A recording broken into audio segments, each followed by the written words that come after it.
This is the kombucha.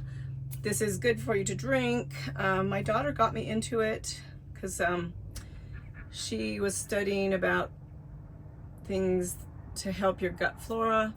And if you have an overgrowth of yeast in your gut, this will balance it out.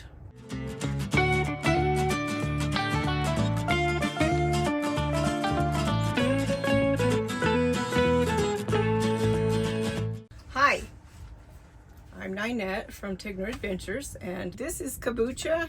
And so last time we did the sauerkraut, and that's the easiest thing to keep going for me. It's easy to do once a month, well, almost once a month I do that, you know, and then I ferment it, and then I store it, and then I eat it. This one takes a little bit more timing. The timing is the hard part when you're traveling and stuff. I find that was hard, so I haven't been doing that. Well, we've been doing this for the last 6 years. I really enjoyed it when I did it all the time. I drank it all the time. I felt like it was very good for me and very good for my gut flora. So I wanted to start doing it again. I bought a SCOBY from a lady, and she gave me a pedigree actually for it. Anyway, this is a SCOBY hotel, and so I've been keeping this alive for years. Like every 6 months I give it some sugar and some tea, and it keeps it alive. It still makes a new one and makes a new one and makes a new one. I've actually dehydrated one, actually a whole bunch of them. Send it to my daughter in Georgia. She rehydrated it and made some of her own, and it worked. So I do have a couple, if these get killed off or anything, I do have a couple that are, it's dehydrated and I can start doing it again. So this is the second fermentation thing I've done. You know, the first one was the sauerkraut, that's the easiest. This one's a little harder because you, it's not hard to do. It's like making a cup of tea. It's the timing. So you take your batch, you make it, a week later you taste it, see if it's good. And then for me, I want to ferment it again under pressure to make the bubbles and make it like a pop.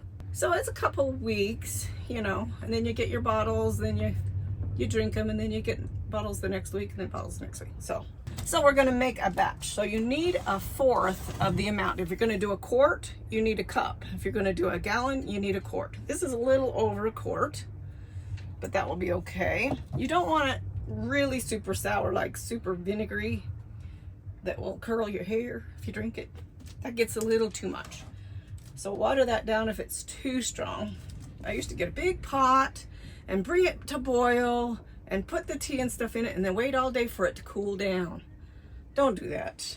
You just want to do this concentrated tea. So I'm going to still do it in the microwave. So I do about a couple cups, maybe 3 cups. And I'm going to put it in the microwave, and I'm going to bring it up to a nice good boil, and I'm going to take it out and put the tea in.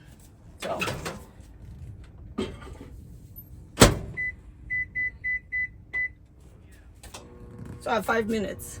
While we are waiting for this to boil, tell you a little bit how I got into this. It was about 10 years ago.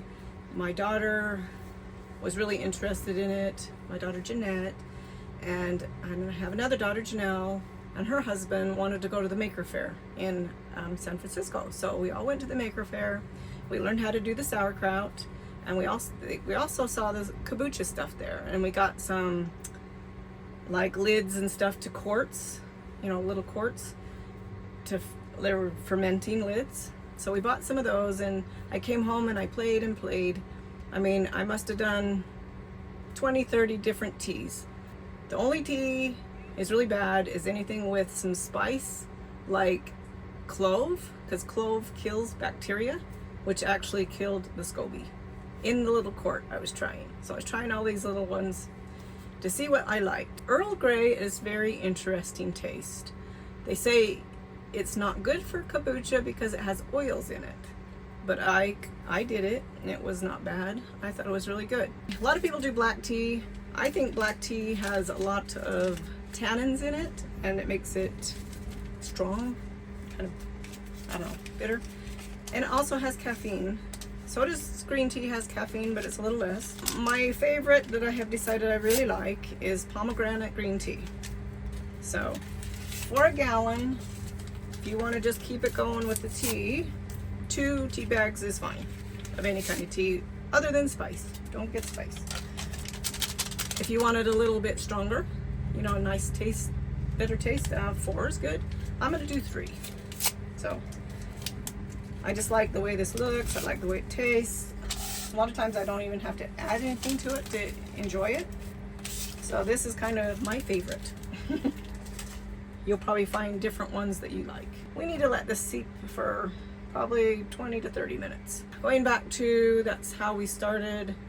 So we came back from that maker fair and tried all kinds of things. We tried different vegetables, we tried all the different kombuchas, and just got to our favorites. And this is the one I'm teaching you to do today.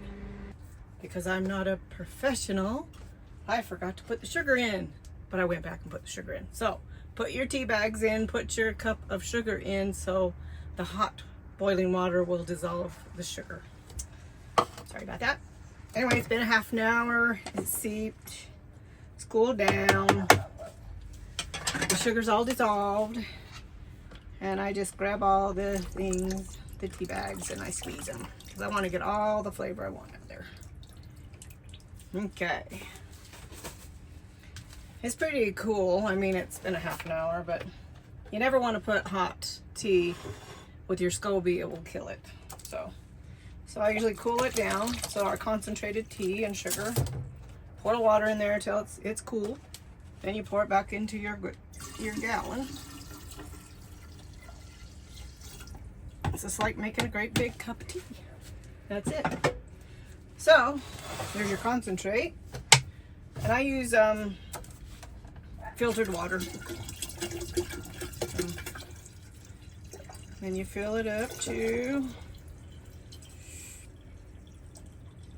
up there, because you know we're moving all the time. We don't want it all splashing all over. Okay, so that was simple. I cover it with a coffee filter. The only problem I had before, once I put a cloth over it and it had black mold in there. So anything white is pretty okay, black is bad. So I use the filters. Don't use paper towels, have filaments in it that fall in there. But you always want to cover it because little fruit flies and stuff are very attracted to the sour vinegary smell of it. Anyway, so this one's ready to ferment for a week, and then we'll put it in the bottles for the second fermentation, and then we will have some bubbly good stuff. All right, for the second half of the kombucha. So we did our kombucha last week, we got it going, and so now you take it out and you want to taste it, because you don't want to go on unless it's, you know, ready. So take a little taste. Okay, so when you started and you tasted it, there's a cup of sugar to almost a gallon. So that's fairly sweet, even though there was the starter in there that was very, very, very sour. But after a week, it's been fermenting. It has actually made a new SCOBY on the top here. Pretty little thing. Now we've been moving, so sometimes these don't look as pretty. They're all kind of jumbled up, but this is a SCOBY. There's the one on the top that it just made. So there's a couple on the bottom, so they don't have to float up on top to be good. It just has to be in the water. This one was up on top. I was surprised that it's still on top after we've been driving. But, so that tastes good. It's not sweet, super sweet anymore, but it's not super sour yet. So you don't want to let it get to super sour, because the next step is vinegar. So what we're going to do is that's the first fermentation. You can drink it, it's good for you now, but I like to put it in my bottles and make it fizz. That's how I like it. So there's 2 ways to do this. There is a continual brewing way. I've never done it because I do like the little fizz in the bottles, and I like to put the bottles in the fridge and make them cold. But to do a continual one, you would get it to this point, then you would drink a glass and you would make a little cup of tea, cool it down and pour it back in. So a new cup of tea and take one out. That one would be like if you had a little spout on the bottom, that would be perfect for that. So if you want to just keep it on your counter and keep it going, you can do it that way.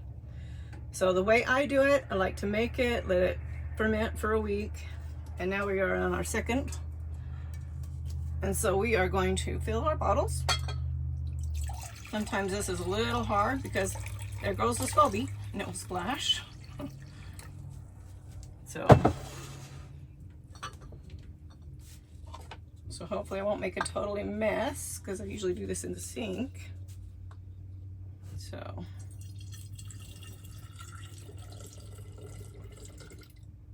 okay, take that SCOBY out, put it back in here so it doesn't.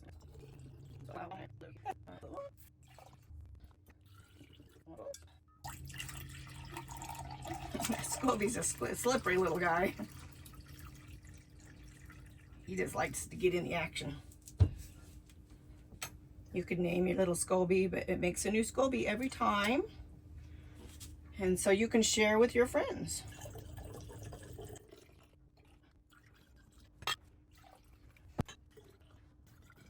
I guess I've heard that if you leave too much air, like that much air in there, you might get more of, you know, blowing up. So every time you open up a bottle after it's been stored, go outside. I've had a couple blow up in my kitchen, spontaneous cleanup on the ceiling. I have made champagne before. I found a couple of these bottles 6 months later, and I opened one and it just exploded all over. The whole bottle was gone. But then I started getting smart because it still tasted, it tasted very good. Anyway, it tasted like very light champagne. It was just very bubbly, very fine. And so I thought, oh, I'm not gonna waste this. I'm gonna, I just opened it a little bit so it just comes out a little bit, you know, not the whole bottle. Okay, so we've got all our bottles full. So you should have, so this has got about a fourth. So if I'm gonna make this much, so that's got a fourth of a starter to start another batch, right? So I like to put ginger. You can get sugared ginger, which gives it a little, a nice little ginger kick to it. And it gives it a little bit more sugar to eat to make the little bubbles in there. So I cut them up small so I can get them through the hull and they come back out. But I also want to open up the middle to let the flavor come out. So I do maybe 2 or 3 of these little chunks.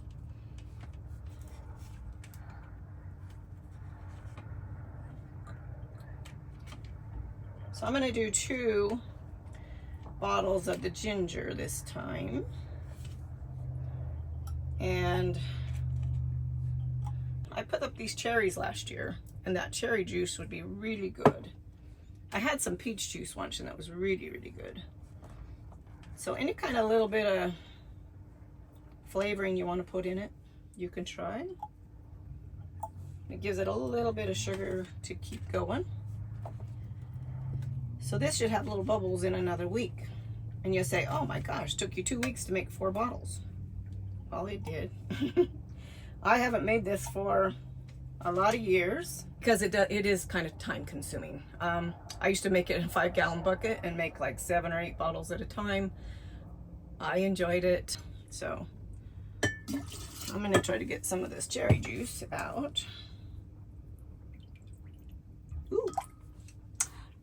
That's pretty good. I'll put some in the bottle.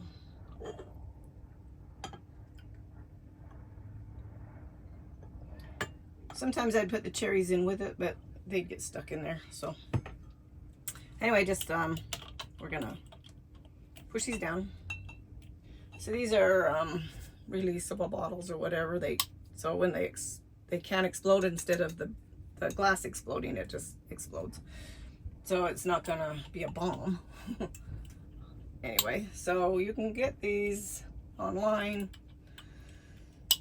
You can buy things at the store that have them in it and then keep the bottles after. There's bigger ones you can get.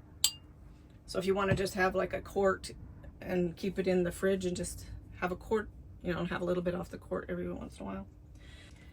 We're going to start this again and see if I can keep it going. I really enjoyed drinking it. I could put a couple in the fridge, you know, because we have a small fridge. Could, you know, cool them and then drink them. The third fermentation I was talking about is sourdough. And I just started this last month playing with sourdough. It's not been super successful, but it's been okay. It's been okay. Right now I am raising some English muffins. So I'm going to do English muffins, and I've got a few tortillas I'm going to roll out and fry them. That's not really baking. Those are more of a fried on a grill thing. So I did, here's the last half of my bread. It looked pretty good. Just a bread loaf. So we ate it, so it was really good. I still have a problem with the little round pretty ones that you cut the pretty designs in it. I don't have a Dutch oven. I just have this little oven, so you can only do what you can do. So I could try to do it on the smoker. I have made a loaf of bread on the smoker before, so could do that. Anyway, I think that's it for now. This is the kombucha. This is good for you to drink. My daughter got me into it because she was studying about things to help your gut flora. And if you have an overgrowth of yeast in your gut, this will balance it out. So after I was drinking maybe a couple bottles a day, I did not crave sugar at all. It was the first time in my life I could walk by candy or walk by cookies. In fact, if I did eat it, it tasted weird to me. So it does do something to your gut flora.